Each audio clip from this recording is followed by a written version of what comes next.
فاعوذ باللہ من الشیطان الرجیم بسم اللہ الرحمن الرحیم یا ایہا الذین آمنوا اتقوا اللہ وکونوا مع الصادقین صدق اللہ العظیم اللہم صل وسلم وبارک علی سیدنا ونبینا محمد وعلی آلہ واصحابہ۔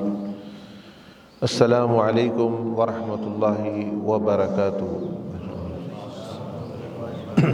الحمدللہ ہم اس رمضان شریف کے دوسرے جمعے سے گزر رہے ہیں۔ رمضان ویسے ہی برکت والا، رحمت والا، فضل والا مہینہ ہے، لیکن اس میں اور بھی نسبتیں بہت ساری ہیں۔ جیسے پچھلے جمعہ 3 رمضان سیدہ کائنات سیدہ فاطمہ الزہرا رضی اللہ تعالی عنہا کا یوم وصال تھا۔ آپ کی دین کے لیے بے انتہا خدمات ہیں۔ یہ جو آج کا جمعہ ہے یعنی 10 رمضان، یہ ان کی والدہ، امت کی ماں سیدہ خدیجۃ الکبریٰ رضی اللہ تعالی عنہا کا یوم وصال ہے۔ دونوں ماں بیٹی رمضان کے مہینے میں دنیا سے جو ہے وہ رخصت ہوئیں، اور دونوں ہی نبی علیہ الصلوۃ والسلام صلی اللہ علیہ وسلم کے لیے ایک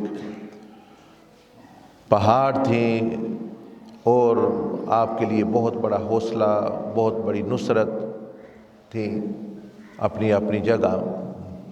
تو آج چونکہ ان کا یوم وصال ہے، اس لیے چند چیزیں ان کی یاد میں اور ہمارے لیے جو اس میں ہمیں سبق ملتا ہے کہ ہم کیا کر سکتے ہیں آج کے دور میں سیدہ خدیجۃ الکبریٰ رضی اللہ تعالی عنہا کی زندگی کی روشنی میں، اور چند رمضان شریف کے متعلق جو ہے وہ چیزیں وہ عرض کر دوں گا۔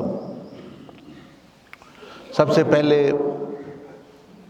یہ سمجھیں کہ جس بندے میں ہدایت کی، اچھائی کی، رہنمائی کی، خیر کی طلب ہوتی ہے، نیت ہوتی ہے، اللہ پاک اس کو راہ دکھلاتا ہے اور اس کے لیے کوئی وسیلہ ضرور پیش اور پیدا کرتا ہے۔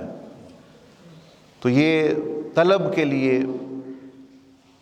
یعنی ضروری ہے کہ بندے میں، طلب کا معنی ہے کہ بندے میں پیاس ہو، بندہ چاہتا ہو کہ مجھے سیدھا راہ، میں یہ زندگی کامیاب طریقے سے گزاروں، رب تعالیٰ کی رضا حاصل کروں اور دونوں جہانوں میں کامیاب ہوں۔ مجھے اس کے لیے رہنمائی کی ضرورت ہے، اور اس میں یہ پیاس اٹھے، پھر وہ دعا بھی اور اپنی کوشش بھی اپنے تئیں کرتا ہے، تو اللہ پاک اس کو ضرور بھی ضرور راہ دکھلاتے ہیں، کیونکہ اللہ پاک نے خود فرمایا والذین جاہدوا فینا، جو ہم تک پہنچنے کے لیے کوشش کرے گا، لنہدینہم سبلنا، تو ایک نہیں کئی دروازے ہدایت کے ہم اس کے لیے کھول دیں گے۔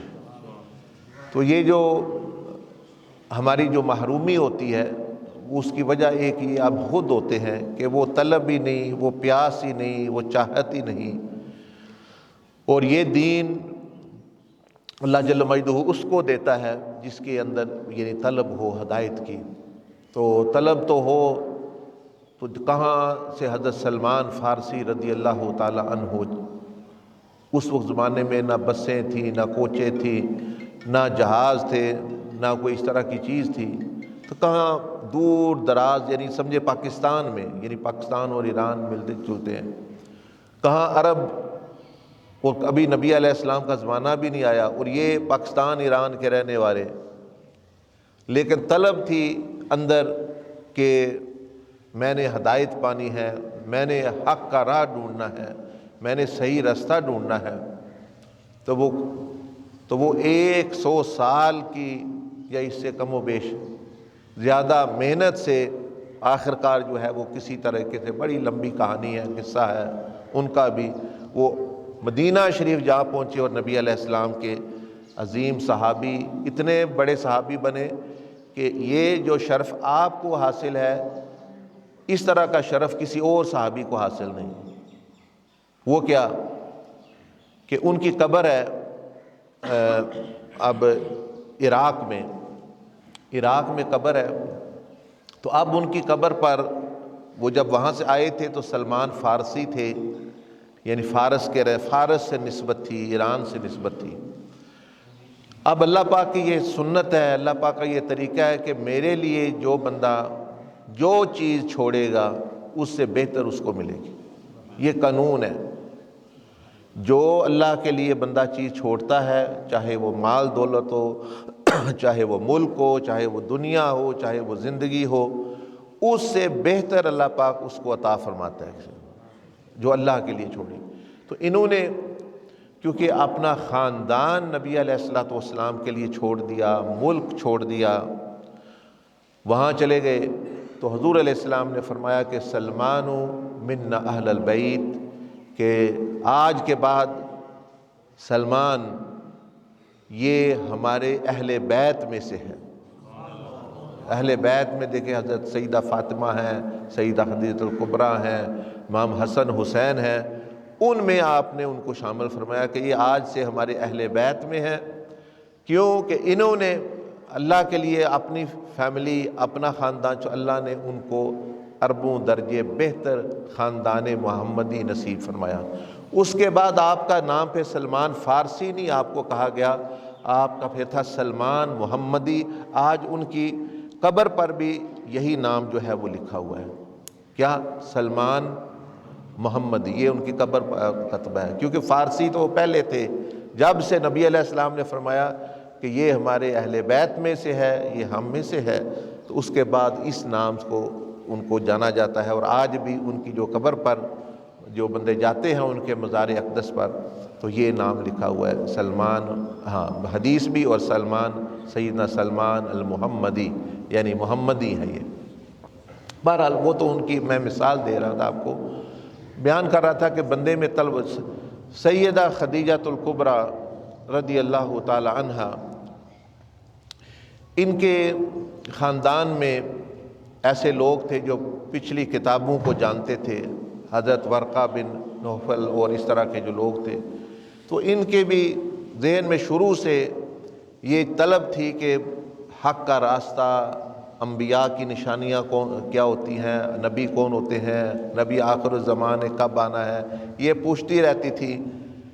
اس لحاظ سے دیکھیں جس طرح نبی علیہ السلام کو ابھی اعلان نبوت نہیں ہوا، ابتدائی آپ کا دور تھا، آپ کو لقب جو کافر ہیں، دشمن ہیں، وہ بھی لقب دیتے تھے کہ امین اور صادق، کہ ان جیسا امانت دار شخص کوئی نہیں زمین پر، اور ان جیسا سچا شخص کوئی نہیں۔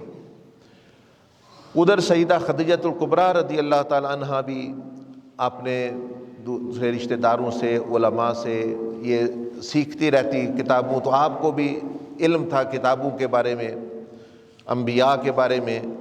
تو آپ کا جو کردار ہے اس جاہلیت کے دور میں، جب کوئی بھی پابندی، کوئی شے نہ تھی، کردار بہت اعلیٰ، اخلاق بہت اعلیٰ، یہاں تک کہ عرب میں آپ کو یہ لقب ملا۔ اس دور میں کون دیتا تھا لقب یا ٹائٹل، پتہ ہی نہیں تھا، جاہل لوگ تھے، لیکن پھر بھی وہ اتنی کثرت سے اتنے اعلیٰ درجے کی یہ چیزیں پائی جاتی تھی کہ آپ کو طاہرہ کا لقب ملا۔ ادھر نبی علیہ السلام ہے، ان کو اس دور میں امین اور صادق، اور ان کو جو ہے طاہرہ، طاہرہ کہتے ہیں طاہر سے ہے، یعنی یہ پاک ہونا، کہ یہ پاک بی بی ہے، پاک عورت ہے، اس کے اخلاق پاک ہیں، اس کا جو طریقہ ہے وہ پاک ہے، اس کا کردار اچھا ہے۔ تو اس وقت یہ چیز تھی۔ تو آپ میں یہ چیز جو ہے وہ پائی جاتی تھی کہ تجسس اور پتہ کرنا کہ کون ہستی، انبیاء کون ہوتے ہیں، کیسے آتے ہیں، ان کی نشانیاں کیا ہوتی ہیں، وغیرہ وغیرہ۔ تو آپ نے نبی علیہ الصلوۃ والسلام کے بارے میں سنا تو آپ تو خود ابھی اعلان نبوت نہیں کیا، آپ کی عمر مبارک ابھی 25 سال جیسے کم و بیش تھی۔ اس میں ہمارے لیے یہ سبق ہے، آپ اور میرے لیے، کہ ہمیں بھی چاہیے کہ سوچیں کیا ہمارے دل میں بھی کوئی طلب ہے ہدایت کی، یا ہمارا دل جو ہے وہ دوسری چیزوں کے پیچھے لگا ہے، کوئی عورت کے پیچھے لگا ہوا ہے، کوئی کہتا ہے مجھے حکومت مل جائے، کوئی کہتا ہے مجھے جو ہے مال مل جائے۔ اگر یہی مقصد بنایا ہوا ہے تو وہ تو ویسے ہی جو قسمت ہے میں آپ کو ملنا ہے، جو نہیں ہے وہ نہیں ملنا۔ کہتے ہیں کہ دین جو دنیا ہے یہ بقدر مقدر ملتی ہے، دنیا بقدر مقدر ملتی ہے، کافر ہے مسلمان ہے، جو اللہ نے لکھ دیا ہے وہ اس کو ملنا ہے۔ دین کے بارے میں یہ ہے کہ دین بقدر مشقت، جتنی بندہ محنت کرے گا، جتنی طلب اس درجے کا ملے گا۔ تو دنیا کے بارے میں کیا قانون ہے؟ قدر مقدر، آپ کافر ہیں، ہندو ہیں، جو بھی ہیں، اللہ پاک نے جو آپ کو دینا ہے دنیا، آپ دیکھتے ہیں کتنے کتنے بڑے بادشاہ ہوئے، کافر بھی ہوئے، فاسق فاجر بھی ہوئے۔ تو دنیا تو بقدر مقدر ہے، وہ تو جتنے مقدر ہے ملنا ہے۔ دین جو ہے یہ بقدر مشقت، یہ آپ نے جو محنت طلب رکھنی ہے اور اس حساب سے آپ کو جو ہے وہ ملنا ہے۔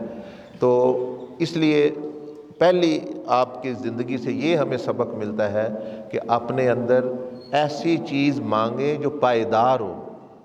آپ مجھے سنائیں، ہر بندہ کہتا ہے مجھے ایک نمبر چیز چاہیے، بازار میں ایک نمبر چیز دو، فون دو چائنا نہ دے دیو، منو فون یہ دیو، گاڑی ہو، دوائی ہو، وہ بھی ایک نمبر چاہیے۔ تو ہر بندہ یہ کوشش کرتا ہے مجھے پائیدار چیز ملے۔ تو اللہ پاک نے بتایا کہ یہ دنیا 2 نمبر ہے، آخرت 1 نمبر ہے نا۔ دنیا کے بارے میں اللہ پاک نے فرمایا یہ 2 نمبر ہے، 2 نمبر کے بعد نقلی بکلی ہے۔ وَمَا الْحَيَاةُ الدُّنْيَا إِلَّا مَتَاعُ الْغُرُورِ، فرمایا کہ یہ جو دنیا کی زندگی ہے اس کے لیے یہ دھوکہ ہے، یہ لگتا ہے آپ کو مل رہا ہے۔ یعنی دیکھیں نا، عمر کے بارے میں دیکھ لیں، ایک ہی ٹائم میں وہ بڑھ بھی رہی ہوتی ہے اور کم بھی ہو رہی ہوتی ہے۔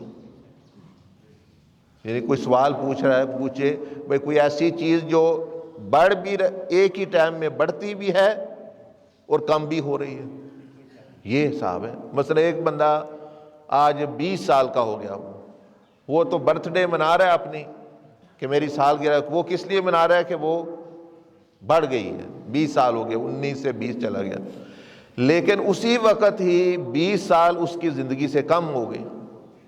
یعنی اس نے اگر 80 سال رہنا تھا تو اب 20 سال کم ہو گئے۔ تو یہ دنیا تو وہ چیز ہے کہ ایک ہی دفعہ اگر عمر بڑھ رہی ہے، مال آ رہا ہے، وہ اب وہ جانا بھی جو ہے اسی کا ہے۔ تو اللہ پاک نے قرآن مجید میں فرمایا یہ دھوکے کا ہے، یہ 2 نمبر ہے۔ آخرت فرمایا وَالْآخِرَةُ خَيْرٌ وَأَبْقَىٰ، آخرت جو ہے یہ 1 نمبر ہے اور اعلیٰ ہے، ہمیشہ کی چیز ہے۔ تو اگر مجھے یہ تھوڑی بہت بھی سمجھ بوجھ ہے، کوئی ایسی عورت سے شادی نہیں کرتا، پتہ ہو جتنے مہینے بعد بھاگ جانا ہے، تو حضرت علی رضی اللہ تعالیٰ عنہ کا قول ہے، عیسیٰ علیہ السلام کا بھی قول ہے کہ دنیا کی مثال ایسی عورت کی ہے کہ اس کا پتہ ہے اس نے چھوڑ جانا ہے، تو اس سے نکاح نہ کرو، اس کے چاہنے والے نہ بنو، آخرت سے نکاح کرو کہ جو ہمیشہ رہنے والی ہے وہ چیز۔ تو جب ہم ہر معاملے میں اے جی منو 1 نمبر چیز دیو، اے جی منو 1 نمبر دیو، جی منو اعلیٰ کوالٹی دیو، تے جو ہمیشہ کی چیزیں ہیں جہاں ہم نے ہمیشہ رہنا ہے یا جہان ہے، اس میں سے بھی ہم پھر 1 نمبر چنیں، تو وہ بندہ جو 1 نمبر ہو وہی 1 نمبر، میں ہوئی 2 نمبر، مجھے 2 نمبر چیزیں پسند، تو 1 نمبر بندہ ہوگا تو اس کو، تو اس لیے میں عرض کر رہا ہوں کہ ہم 1 نمبر بندہ بنے۔ 1 نمبر سے مراد یہ کہ سوچیں اور دل میں یہ ہو کہ میں اعلیٰ چیز لینی ہے، اصل چیز لینی ہے، میں نے نقل اور نقلی مقلی اور عارضی یہ چیز نہیں لینی۔ تو ایک تو آپ میں یہ صفت تھی، آپ پوچھتی رہتی تھی اور آپ کے پاس یہ علم بھی تھا۔ اس کے بعد دیکھ لیں، آپ نے جب حضرت اس وقت نبی علیہ الصلوۃ والسلام حضرت ابو طالب کے ہاں رہ رہے تھے، آپ کو وہ جاننے کہ وہ تجارت کا اصل میں مسئلہ نہیں تھا، مسئلہ یہ تھا کہ آپ جاننا چاہتی تھی کہ آپ کیسی شخصیت ہیں۔ آپ کو مال دے کے بھیجا اپنے غلام کے ہاں، اس نے پھر کئی عجیب و غریب واقعات نبی علیہ السلام کے سنائے، تو آپ کو جو ہے یقین ہونے لگ پڑا کہ یہ ہو نہ ہو یہ بھی اللہ کے نبی ہیں۔ لیکن ابھی ظاہر ہے وہ یقین تو نہیں تھا، لیکن جیسے آپ کی نشانیاں انہوں نے بتائیں، ایسے سایہ ہوا راستے میں، ایسے جو ہے بادل سایہ کرتے تھے، ایسے یہ ہوا، وہ راہب نے بھی یہ کہا وغیرہ وغیرہ، بہت ساری چیزیں جو ہیں وہ اکٹھی ہو گئی۔ دوسرا جو ہے آپ کا جو تجارت کا جو طریقہ تھا وہ بھی اس نے بتایا، وہ بھی منفرد۔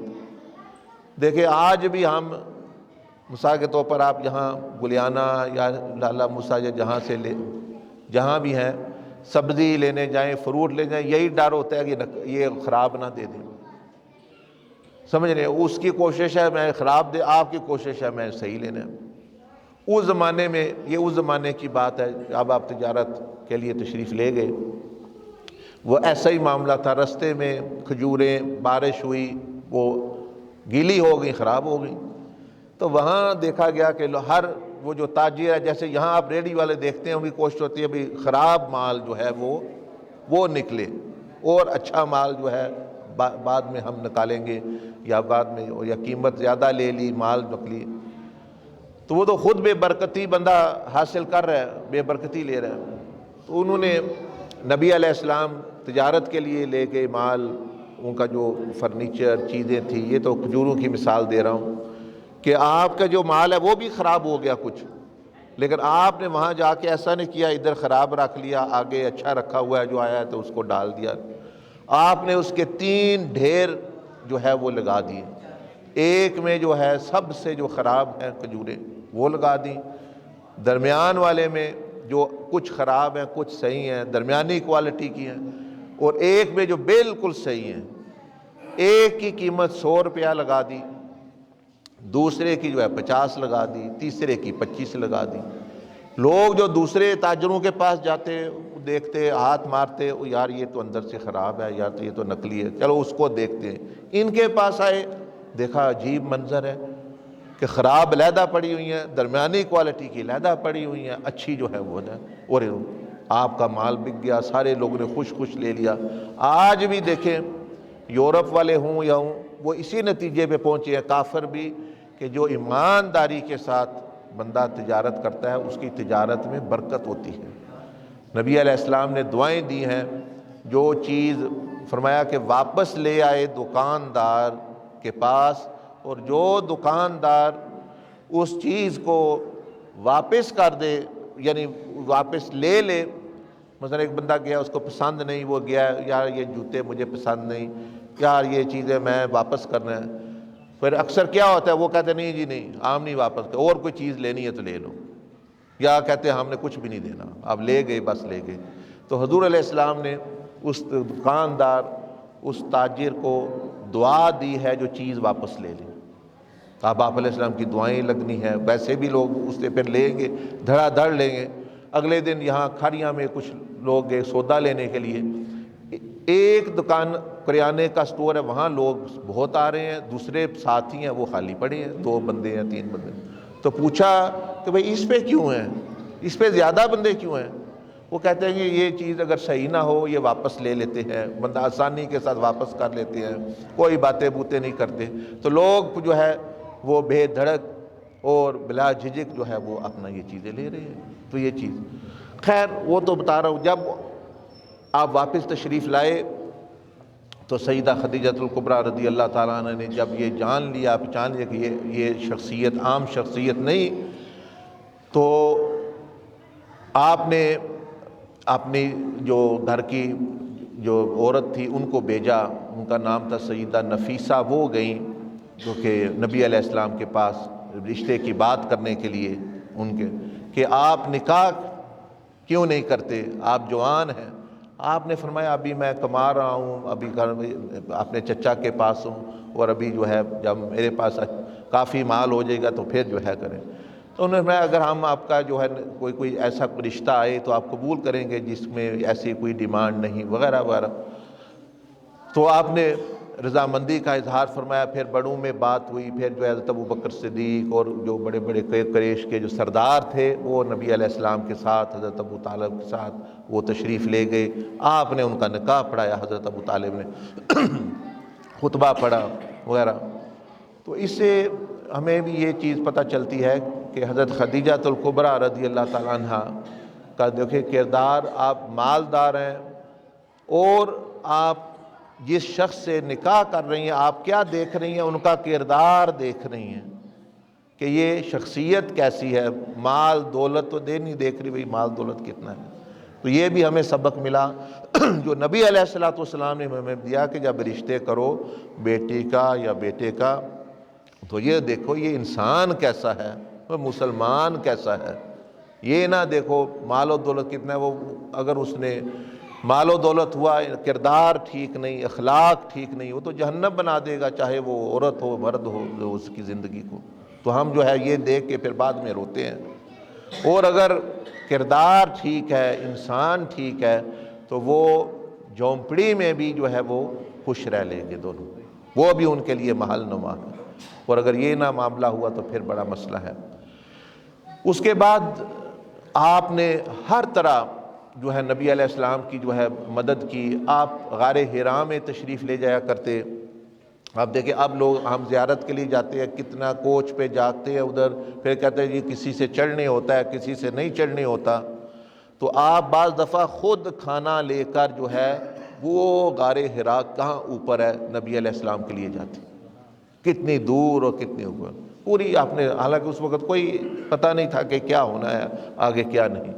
تو اس سے بھی یہ کردار پتہ چل رہا ہے کہ یعنی مرد کا بھی پتہ چل رہا ہے عورت کا بھی پتہ چل رہا ہے کہ کیسے ہونا اور اس میں کیا یعنی فضیلتیں اور کیا انعامات ملتے ہیں. بہرحال اس کے بعد نبی علیہ السلام پر وحی آئی, آپ تشریف لائے. سب سے پہلے آپ علیہ السلام نے آپ ہی کو بتایا اور سب سے پہلے مسلمان ہونے والی شخصیت وہ آپ ہی ہیں. یعنی اگر کہا جائے کہ مرد کون مسلمان ہوئے تو وہ تو بندہ کہہ سکتا ہے سیدنا ابوبکر صدیق رضی اللہ عنہ, حضرت علی, یہ پہلے مسلمانوں میں سے ہیں. لیکن اگر کہا جائے سب سے پہلے کون مسلمان ہوا وہ حضرت خدیجہ الکبریٰ. حضرت ابوبکر صدیق بھی بعد میں ہوئے, دوسرے بھی سارے بعد میں ہوئے, کیونکہ آپ نے ہی پیغام سنا اور آپ نے فوراً جو ہے وہ آپ ایمان لے. سب سے پہلے نماز انہوں نے نبی علیہ السلام کے ساتھ پڑھی ہے. تو حضور علیہ السلام نے فرمایا بھی کہ جو اچھا کام شروع کرے گا پہلی دفعہ کرے گا اس کے بعد جتنے بھی لوگ آئیں گے اس کا ثواب اس کو ملے گا. تو اس کا مطلب یہ ہے کہ آپ کے بعد جتنے بھی لوگ اسلام میں داخل ہوئے اب تک یا اب ہیں یا قیامت کے دن تک وہ جو ہیں وہ نبی علیہ السلام کی برکت سے حضرت خدیجہ رضی اللہ عنہ کو اس کا ثواب جو ہے وہ مل رہا ہے, کیونکہ آپ نے ابتدا کی, دوسرے سب یعنی بعد میں ہوئے. پھر حضور علیہ السلام صلی اللہ علیہ وسلم نے فرمایا ایسا ایسا میرے ساتھ ہوا ہے. آپ نے ان کو تسلی دی اور فرمایا کہ آپ فکر نہ کریں. دیکھیں نا یہ بیوی کا کام ہے, بیوی کا کردار بتایا جا رہا ہے. کوئی خاوند کے ساتھ کوئی معاملہ پیش آ جائے, کوئی عجیب معاملہ, کوئی نئی بات, کوئی ایسے معاملات ہو جاتے ہیں بعض دفعہ, تو بیوی کا کام حوصلہ شکنی نہیں بلکہ ان کی حوصلہ افزائی کرنا ہے کہ اس کو وہ قائم و دائم. آپ نے فرمایا نہیں کوئی بات نہیں, آپ کے نے ایک شخصیت دیکھی ہے, وہ فرشتہ دیکھا ہے, وہ کہتا ہے میں جبریل ہوں, کوئی بات میں آپ کو لے کر چلتی ہوں, میرا چچا زاد بھائی بہت بڑا عالم ہے وہ بھی بتائے گا. بہرحال آپ نے خود یہ گواہی دی, فرمایا کہ دیکھیں آپ کو اللہ پاک کبھی بھی اکیلے نہیں چھوڑے گا. آپ یتیموں کا خیال رکھتے ہیں, آپ مسکینوں کا خیال رکھتے ہیں, آپ جن کو مالی مدد کی ان کی مالی مدد کرتے ہیں, بیواؤں کا خیال رکھتے ہیں, جو کمزور ہیں جن کو انصاف کی ضرورت ہوتی ہے لیکن طاقت نہیں, آپ طاقتور کے خلاف بھی کمزوروں کے ساتھ کھڑے ہو جاتے ہیں, مسافروں کو آپ یعنی اپناتے ہیں. تو ایسے یہ خوبیاں اس وقت نبی علیہ السلام کی انہوں نے جو ہے بیان کی. تو اس سے پتہ چل رہا ہے کہ ہمیں بھی اگر یہ چیز آ جائے تو اللہ ہمیں بھی کیلا نہیں چھوڑے. کیلے کے مراد کہ جب پریشانی آئے, مصیبت آئے تو اللہ کی مدد ساتھ ہوگی. لیکن ہم جو ہیں وہ عام طور پر, میں اگلے دن حدیث بیان, نبی علیہ السلام نے اماں عائشہ صدیقہ رضی اللہ تعالیٰ عنہ کو فرمایا کہ اے عائشہ, کہ جب کوئی سائل تمہارے دروازے پر آ جائے, اور ایک دوسری روایت میں آئے فرمایا کہ وہ تحفہ ہے تمہارے لیے, وہ ایک ہدیہ ہے جو اللہ نے بھیجا. ہم کیا سمجھتے ہیں مصیبت آ گئی, ہمارے ذہن جو ہے اس طرح مارو وہی نو پچا کرو اے تے منگن آ گئے. اچھا, نبی علیہ السلام فرما رہے ہیں کہ وہ اللہ کی طرف سے بھیجا وہ ہدیہ ہے, وہ آپ کو دینے آیا, لینے نہیں آیا. وہ آپ کو دینے, ہم سمجھتے ہیں ہم سے کچھ لینے آیا, حالانکہ جو دیا ہوا ہے ہمیں وہ بھی اللہ نے دیا ہوا ہے. ہم نے کون بندہ ہے جو اپنے مال سے دے رہا ہے؟ سوچے پوری دنیا میں جس نے بھی دینا ہے اللہ کے دیے ہوئے میں سے دینا ہے نا, اپنے سے تو کوئی بھی نہیں دے رہا. جو بھی جس کے پاس ہے وہ اللہ نے دیا, لیکن پھر بھی ہم سانپ بن کے اور فرعون بن کے ایسے سمجھتے یہ میرا مال, میں اب جس کو دوں نا. اللہ پر فرمایا نہیں, وفی اموالہم حق للسائل والمحروم, تم مال جو میں نے تمہیں دیا ہے اس میں مانگنے والے کا حق موجود ہے. جس کے پاس نہیں ہے اس کا وہ حقدار ہے آپ کے. یہ نہیں کہ آپ اس پر احسان کر رہے ہیں, وہ بھی حقدار ہے اس کے, مجھے اللہ نے تمہیں دیا ہے. حضرت ابوبکر صدیق رضی اللہ تعالیٰ عنہ فرماتے ہیں بعض لوگوں کا رزق اللہ پاک کسی ایک بندے کو دے دیتا ہے, جو دوسروں کو دیتا ہے اللہ دوسروں کا رزق بھی اس کو دے دیتا ہے کہ وہ آگے تقسیم کرتا ہے, اس کو بھی ثواب ملے, دوسروں کو بھی رزق پہنچے. اور فرمایا اگر یہ دینا بند کر دے تو اللہ پاک بھی اس کو جو ہے دینا بند کر دیتے ہیں. تو یہ جو آپ نے کردار بیان کیا حضرت نبی علیہ السلام کا, حضرت خدیجہ الکبریٰ رضی اللہ تعالیٰ, اگر ہم بھی چاہتے اللہ ہمیں کبھی کیلا, ہم کہتے ہیں ہم اکیلے رہ گئے, ہماری مدد نہیں ہو رہی, پریشانی آ گئی, مصیبت آ گئی, وہ پھر اس لیے ہوتی ہے کہ ہم بھی لوگوں کے ساتھ ایسے ہی کرتے ہیں. اور نبی علیہ السلام اس حدیث میں فرمایا عائشہ, یہ جو مانگنے والے غریب غربا جو صحیح, ایک تو ہیں پیشہ ور لوگ, ان کی بات نہیں میں کر رہا, جن کا کام ہی جنہوں نے ماننا لوٹنا لوگوں کو جو ہے وہ نہیں. یہ ضرورت مند حاجت مند وہ تو کبھی کبھار ملتے ہیں آپ کو, یہ تو نہیں روز ایک ہی لوگ مل رہے ہیں آپ کو. تو فرمایا عائشہ کہ جتنا تم یہ جو یتیم یا یہ مانگنے والے ہیں سائل, ان کو اپنے قریب کرو گی اتنا ہی اللہ تمہیں اپنے قریب کرے گا, یعنی ان کی نزدیکی. ہم کہتے ہیں نہیں دور رہے, ہم تو جو ہے مطلب مالدار ہیں اور یہ جو ہے مطلب نچلے درجے کے, پھر اللہ پاک بھی ان کو پیچھے ہی رکھتا ہے, پھر ان کا معاملات جو ہے وہ ایسے ہو جاتے ہیں. بہرحال اس کے بعد آپ نے پھر ساری زندگی نبی علیہ الصلوۃ والسلام کا ساتھ دیا, اور ایسا ساتھ دیا کہ ہم مردوں کو شرمندگی ہوتی ہے کہ ایک عورت ہو کے ابو جہل کے سامنے, ابو لہب کے سامنے, وہ سرداران قریش کے سامنے ایک عورت ہو کے وہ کھڑی ہوگی نبی علیہ السلام کے ساتھ. آج ہم گھر میں بیٹھے ہیں اور مطلب مرد ہیں, لیکن نبی علیہ السلام کے دین کو ضرورت ہے, آپ کی سنت کو ضرورت ہے, آپ کی شریعت کو ضرورت ہے, دین کا پیغام پہنچانے کی ضرورت ہے. ہم وہ کہ کریے جی کھانا پکانا بھی ہے, کہ پڑھیے جی فلانا چودھری نہیں سانو کرن دیندا, یہ شیطان نہیں کرن دیندا, وہ نہیں. تو ٹھیک ہے, یہ سب لوگ پھر آپ کی کیسے مدد کریں گے موت کے وقت, اور اس کے بعد قبر میں حشر میں, ان لوگوں نے تو نہیں مدد کرنی. تو اس لیے حضرت خدیجہ رضی اللہ تعالیٰ عنہا سے سبق لے, وہ عورت ہو کر وہ مکمل طور پر پیچھے کھڑی ہوئی. آپ نے ایک دفعہ فرمایا نبی علیہ یا رسول اللہ صلی اللہ علیہ وسلم, میری دولت آپ پر قربان, اگر میرے پاس میں پوری دنیا کی ملکہ ہوتی اور پوری دنیا کی دولت میرے پاس ہوتی, پھر بھی وہ آپ کے مقابلے میں کچھ نہیں ہے, یعنی آپ پر ہی میں خرچ کرتی. اس لیے نبی علیہ السلام نے جب آپ کی وفات ہونے لگی تو آپ نے وصیت کی کہ میری بیٹی فاطمہ کا خیال رکھنا. نبی علیہ السلام فرمایا کہ یہ اب قریش ان کو نقصان نہ دیں, کوئی ان کے ساتھ بد کلامی نہ کرے. اور ایک اور وصیت میں نے کرنی ہے, لیکن وہ میں شرماتی ہوں. اس سے پہلے اماں عائشہ صدیقہ رضی اللہ تعالیٰ عنہ فرماتی ہیں کہ ایک بار نبی علیہ السلام نے ذکر کیا ان کا بڑی محبت کے ساتھ, بڑی دعائیں کی.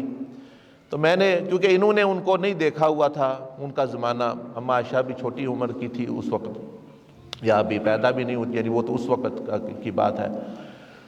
تو انہوں نے فرمایا آپ ان کا بہت تذکرہ کرتے ہیں، آپ کی تو کئی بیویاں ہیں، لیکن آپ سیدہ خدیجہ الکبریٰ رضی اللہ عنہا وہ کتنے سال ہو گئے دنیا سے پردہ فرما گئی، لیکن آپ ان کا ذکر کرتے رہتے ہیں۔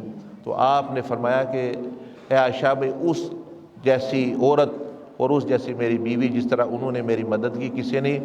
جب سب لوگ میرا منکر تھے، انکار کر رہے تھے، اس وقت انہوں نے مانا ہے مجھے۔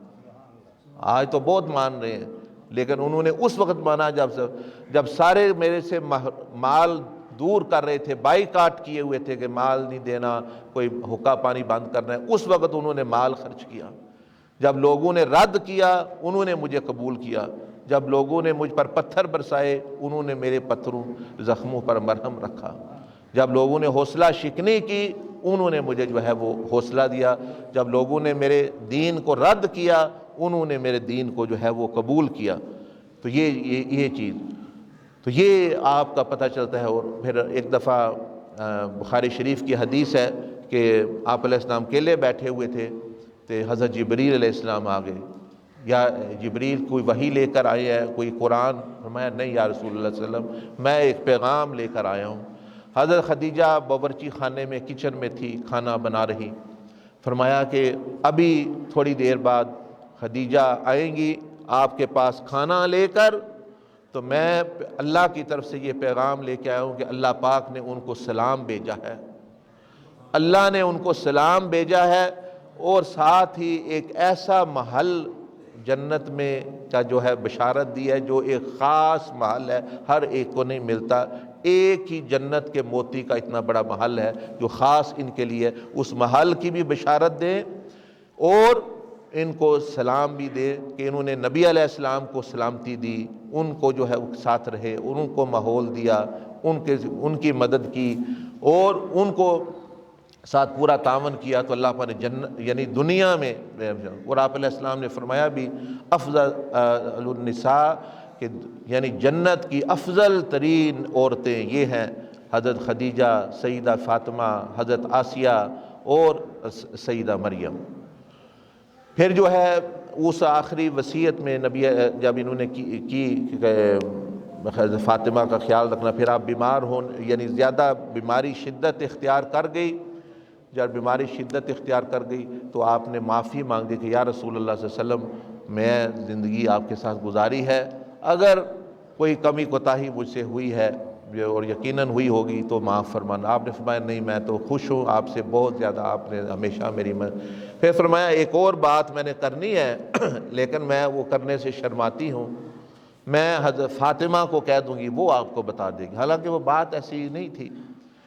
حضرت فاطمہ کو پھر حضرت ان کی ماں نے حضرت خدیجہ نے فرمایا کہ فاطمہ اپنے باپ سے کہیں، اپنے والد سے کہیں کہ وہ جو لباس آپ نے پہنا ہوا تھا جب پہلی دفعہ وحی آئی اور آپ گھر تشریف لائے وہ مجھے دے دے کفن کے لیے۔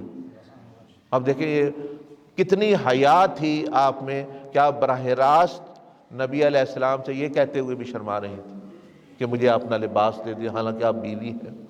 اس سے پتہ چلتا ہے کہ آپ کی شخصیت میں کس قسم کا ادب، کس قسم حیا۔